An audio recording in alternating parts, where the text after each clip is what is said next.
but meeting people that you would never meet in person if it wasn't for the fact that I was doing this for a living. One of those who we know I've bumped into over the decades, Kevin Rowland. Dexys Midnight Runners were one of the biggest bands of the 80s. They had two iconic number ones that we still hear now 40 odd years later, and their glory days never really went away. They're far from over. They're about to release their first studio album in 11 years. Are going to be performing it and all those great hit records at the Bridgewater Hall here in Manchester towards the end of 2023. I think September they're going to be here. And I got together with Kevin Rowland, the writer of so many of those iconic Dexys songs, to find out more about where they were, where they've been, and where they're going to. I've never asked you this question. I've only really formulated it over the last maybe 10 years or so. What was that first musical moment for you, Kevin?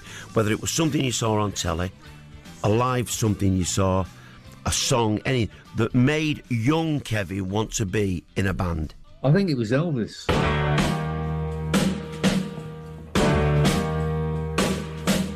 I remember, like, being about 7 or 8, and in those days you just wander off, not like now, you know, people don't do that, but in them days you did, or with my brother or whatever, you know.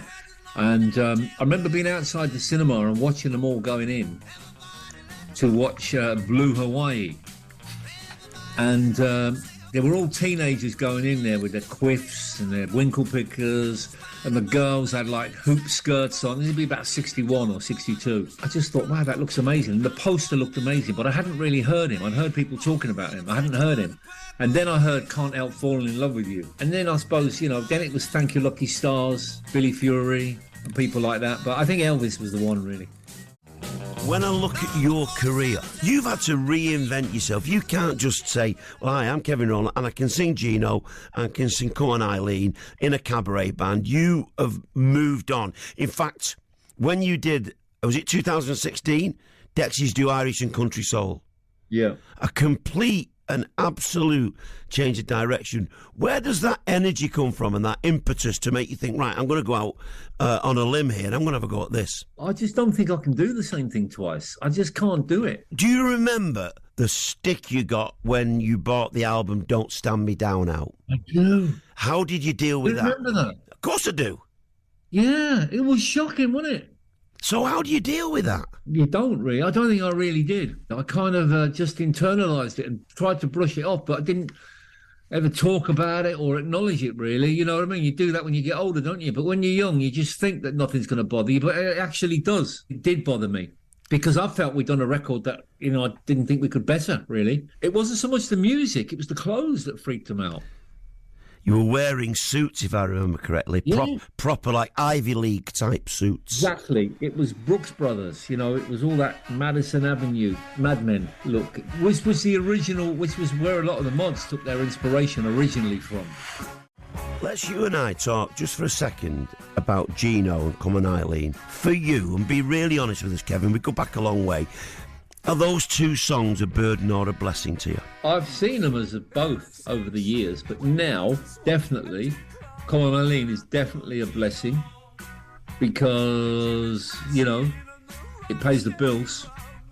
It more than pays the bills. So I'm really grateful for it. In the US, it's a bit of a shame that that's all they know about Dexys. It was number one in America, which is amazing, but we're very much seen as a one-hit wonder out there. Obviously in Europe and here we're not. The thing with Eileen is it got bigger than the band, and that was difficult. And we made a lot of mistakes, you know. We followed it up with a cover version. I can easily think about all the things that I'd rather were different, but I try to focus on the fact that, you know, I've been doing this, made a living out of this, you know, which was always my dream, you know.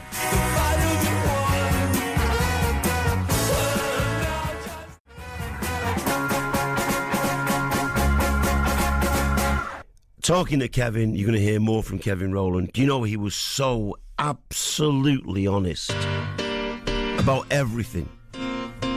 Didn't try and dodge one single question. let's return to my chat with Kevin Rowland, lead singer of Detsy's, one of the biggest bands of the 80s and still so iconic now, and two of the greatest number ones, probably two of the greatest number ones from the history of pop music, but certainly the standout tracks at the start of the 80s. They got a new album out. They come to the Bridgewater Hall, I think in September of this year, and sat down talking to Kevin about life, the universe and everything, and to find out more about him, his music and the band. Tell me about the album Feminine Divine. It's a new album, and how do you put something like that together and make sure from a quality control point of view that that's as good as it can be, looking back at your other stuff that you've done? I don't have that kind of maxim in my mind, but what I do is, you know, for better or for worse, I tend not to do anything until I really feel I want to do something. Like after Irish and Country, Dexys Do Irish and Country, I just wanted to get away from the music business, actually. I mean, we did it with a major label, and a lot of them guys were really nice and everything, but it's just, I don't know, I just felt quite drained after the experience. I didn't have anything to say. I didn't want to do music, and I looked at doing a couple of other things, but nothing really materialised, and I just didn't want to do it. And then I just kind of went away and I worked on myself a bit. And about 2020, 2021, I thought, actually, I feel I could write something now. I wouldn't mind singing a bit. So I started to write, and you know, and I just wrote what was in me. I wrote the song, The Feminine Divine. The lyric just came straight out, more or less in one go. And, you know, we see what songs we've got lying around. We wrote some new ones, and we realised that the album, if we put the songs in a certain order, it's telling a story. From the first song, The One That Loves You, which was originally written around 1991 with me and Jim. And it tells a story where it starts off, the first song, the guy's like pretending to be macho. And then the next song, he questions himself. You know, that's not really how I feel. And then he starts looking at himself. And then track 4, The Feminine Divine, he realises his approach to women has been all wrong. I'm not saying it's completely autobiographical, but there's quite a lot of me in there. Do you feel maybe, or how much do you feel that you... I know it's a long while to be doing it, but you're getting a better insight into you maybe than you've ever had? Oh, 100%. 100%. I mean, I know myself much better now. I know what to do about it. You know what I mean? If I've got if I was anxious in the past, I didn't even know that I was anxious. I just thought there was some other problem going on outside me. It's his fault or her fault or whatever. You know what I mean? That's how I looked at life. Much better now. Much better. My favourite cover version that you've ever done is a song called 7 Days Too Long. Yeah. Which I've got a great affection for because of it meant a great deal to me at a certain time. When you look at what you would do that other artists have performed and it's not your song, what do you need to do a cover version live on stage?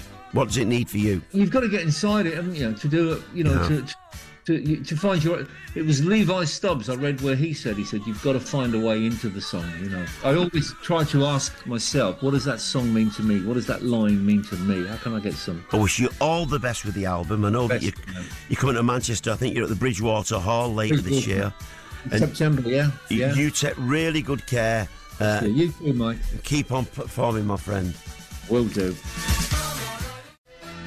So I've been talking to Kevin for over 40 years and great conversation, but so honest, you know, about hopes and fears, aspirations.